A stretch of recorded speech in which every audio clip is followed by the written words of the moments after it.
नमस्कार दोस्तों, जैसा कि हमने पिछले वीडियोज़ में तीनों पेपर को डिस्कस कर लिया है। अब ये आपका डार्क रूम प्रोसीजर का फोर्थ पेपर होता है। इसके बारे में भी हम डिस्कस कर लेते हैं कि कौन से क्वेश्चंस हैं जो एग्ज़ाम के अंदर आने की जिनकी प्रायिकता ज़्यादा है। तो देखिए, यहाँ पर हम फर्स्ट क्वेश्चन की बात करें तो फर्स्ट क्वेश्चन में आपको ये पूछा है कि डेवलपर के अलग अलग प्रकार के जो कंपोनेंट्स हैं उनको बताइए और साथ ही मैनुअल फिल्म प्रोसेसिंग को एक्सप्लेन कीजिए।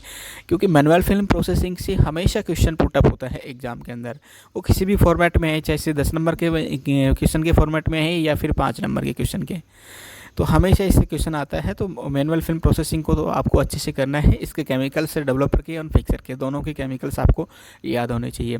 ठीक है, तो सबसे इम्पोर्टेंट ये क्वेश्चन रहता है इस पेपर का।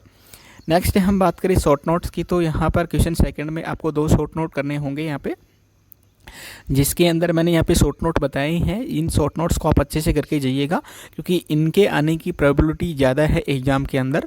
जैसे कि आपके सिल्वर रिकवरी मेथड है और आर्टिफैक्ट्स है फिल्म के ऊपर अलग अलग प्रकार के, जिसका मैंने अभी वीडियो भी रिसेंटली अपलोड किया था। कैरेक्टरिस्टिक्स का है, इसका भी अभी रिसेंटली वीडियो थोड़े दिन पहले ही मैंने अपलोड किया था। टाइप्स एक्सरे फिल्मों के प्रकार, ये भी आप अच्छे से करके जा सकते हैं। और मैनुअल और ऑटोमेटिक फिल्म प्रोसेसिंग के अंदर क्या डिफरेंस होता है मुख्यतः, ये आपको अच्छे से करके जाना है। और फैक्टर्स है that affect the unsharpness of the image, ये भी क्वेश्चन आपको अच्छे से करके जाना है। इसको पढ़ के जाना, समझ के जाना है कि मैनुअल फिल्म ये फिल्म के इमेज के अनशार्पनेस को कौन कौन से फैक्टर्स होते हैं जो कि प्रभावित करते हैं। इसी तरह हम क्वेश्चन नंबर 3 की बात करें तो क्वेश्चन नंबर 3 में आपसे पूछा है डार्क रूम लेआउट के बारे में। तो डार्क रूम लेआउट का ये भी क्वेश्चन क्या है, बार बार रिपीट होता है एग्जाम के अंदर और इसके भी आने की संभावना सबसे ज़्यादा है। तो इसको भी आप अच्छे से करके जाना चाहिए आपको। इस डार्क रूम के जितने भी जो पॉइंट्स हैं, जितने भी अलग अलग, जैसे कि पासबुक्स है, डार्क रूम के डोर्स वगैरह हैं, डार्क रूम एंट्रेंस है, एंड डार्क रूम के अंदर कौन कौन से एरियाज होती हैं, वेट एरिया है, एक ड्राई एरिया है, ये सारे आपको लिखने होंगे उसके अंदर। ठीक है, इसी तरह हम क्वेश्चन नंबर 4 के बारे में बात करें तो क्वेश्चन नंबर 4 में आपको 4 यहाँ पर क्वेश्चन करने होंगे। शॉर्ट नोट है यहाँ पे, तो ये शॉर्ट नोट आप तैयार करके जा सकते हैं। जैसे कि रिड्यूसिंग एजेंट है, फिल्म कैसेट्स की केयर है, care of cassettes, latent image, गुप्त इमेज, जो कि अभी रिसेंटली इसका भी मैंने वीडियो अभी अपलोड किया था थोड़े दिन पहले। स्पीड ऑफ फिल्म, इसका भी दिया हुआ है, फिल्म की स्पीड, सेपलाइट, एक्सरे बीम रेस्ट्रिक्टर्स और dark room illumination and penumbra. In topics को आप अच्छे से करके जा सकते हैं क्योंकि इन्हीं से क्वेश्चन आएंगे एग्जाम के अंदर, ये मैं कह सकता हूँ 90%। ठीक है, क्योंकि ये पेपर का जो पैटर्न बनाती है आरपीएमसी, देखो 90% पेपर पिछले ईयर जो क्वेश्चन पूछे गए हैं उन्हीं में से आते हैं। बाकी कोई 1-2 क्वेश्चन होते हैं जिनको वो चेंज करते हैं, बाकी से सारा का सारा वैसा ही रहता है सेम, जो कि पिछले साल पूछे गए क्वेश्चन रहते हैं उन्हीं में से ये क्वेश्चन आते हैं। क्वेश्चन नंबर 5 की हम बात करें तो यहाँ पर क्वेश्चन नंबर 5 में आपको डबल कोटेड एक्सरे फिल्म के क्रॉस सेक्शन के साथ में उसको एक्सप्लेन करना है। सीधी सी बात है कि आपको एक्सरे फिल्म के बारे में बताना है, उसकी स्ट्रक्चर कैसी होती है और उसके अंदर कितनी लेयर्स होती हैं, और प्रत्येक लेयर के बारे में आपको समझाना होगा विथ डायग्राम। ठीक है, इसी तरह क्वेश्चन नंबर 6 है, आप यहाँ पर इसके अंदर भी शॉर्ट नोट है। ये सारे शॉर्ट नोट्स आप करके जा सकते हो एग्जाम के अंदर, जैसे हैंगर्स है, पासबुक्स है।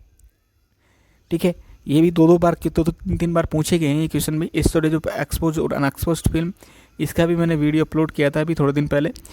केयर ऑफ कैसेट्स, जो मैंने ऊपर पिछले अभी ऊपर वाला शॉर्ट नोट वाला क्वेश्चन था उसमें भी मैंने दिया था इसको, केयर ऑफ कैसेट यहाँ पे। ठीक है, तो ये बहुत इंपॉर्टेंट टॉपिक है केयर ऑफ कैसेट। साथ ही है स्कैटर्ड रेडिएशन, आपको पढ़ के जाना अच्छे से। टाइप्स ऑफ फिल्म, फिल्मों के प्रकार, जो कि ऊपर भी हमने बात की थी फिल्मों के प्रकार की। ठीक है, तो ये काफ़ी इंपॉर्टेंट क्वेश्चंस हैं, वही मैं इस पेपर के अंदर रखे हैं मैंने। इसी तरह फैक्टर्स जो फिल्म की फोगिंग को अफेक्ट करते हैं, फिल्म फोग का मैंने अभी वीडियो भी इसका अपलोड किया था थोड़े दिन पहले। आप यहाँ पर जितने भी इसके जो टॉपिक्स हैं मैं इसके साथ में अटैच कर दूंगा, इससे वीडियो के नीचे लिंक दे दूंगा। इन सभी टॉपिक्स को, छोटे छोटे टॉपिक्स हैं ये शॉर्ट नोट वाले, इनको आप अच्छे से करके जा सकते हो। और हिंदी और इंग्लिश दोनों के अंदर पढ़ा रखे हैं मैंने इसके अंदर। क्वेश्चन नंबर 7 है यहाँ पर, briefly describe the composition of intensifying screen with cross section diagram. इसी तरह आप क्रॉस इंटेंसिफाइंग स्क्रीन का करके जा सकते हो, जैसे फिल्म के मैंने बताया है। इंटेंसिफाइंग स्क्रीन का क्रॉस सेक्शन डायग्राम बनाना है आपको और उसके बारे में एक्सप्लेन करना है। इसी तरह एक और क्वेश्चन है आपके यहाँ पर, वो भी आप करके जा सकते हो, जैसे कि describe detail about cassette, cassette के डिज़ाइन के बारे में और उसके कैरिंग के बारे में आपको बता सकते हो। इसके अंदर कैसेट का क्रॉस सेक्शन क्या होता है, कैसेट के अंदर कौन कौन सी चीज़ें रखी होती हैं, कौन सी इंटेंसिफाइंग स्क्रीन है जैसे फिल्में हैं, और इसके फ्रंट पार्ट किसका बना होता है, बैक पार्ट किसका बना होता है, बैक साइड, तो ये सब बता सकते हो इसके बारे में। तो आपको जो मुख्य मुख्य टॉपिक्स यहाँ पर आते हैं अपने यहाँ पे, एक तो आपको एक्सरे फिल्म का टॉपिक अच्छे से करके जाना है, उसके बाद एक्सरे फिल्म के बाद में आपको कैसेट है, कैसेट का पूरा टॉपिक अच्छे से करके जाना है, टाइप्स ऑफ फिल्म है वो भी अच्छे से करके जाना है, इसी के अंदर आ जाता है। इसी तरह इंटेंसिफाइंग स्क्रीन है वो भी अच्छे से करके जाना है, ठीक है। और मैनुअल और ऑटोमेटिक फिल्म प्रोसेसिंग तो वो तो रहते ही हैं आपके, इसे समझिए, ठीक है। बाकी जो छोटे शॉर्ट नोट्स के हैं ये क्वेश्चन, जैसे reducing agent, latent image, speed of film, dark room illumination, shape light और कैरेक्टरिस्टिक्स कर वेरी वेरी इंपॉर्टेंट है ना। और सिल्वर रिकवरी मेथड है, ये सिल्वर रिकवरी मेथड भी बार बार एग्जाम के अंदर आ रहा है पिछले ईयर से, ठीक है। तो ऐसे क्वेश्चंस को आप अच्छे से करके जा सकते हो।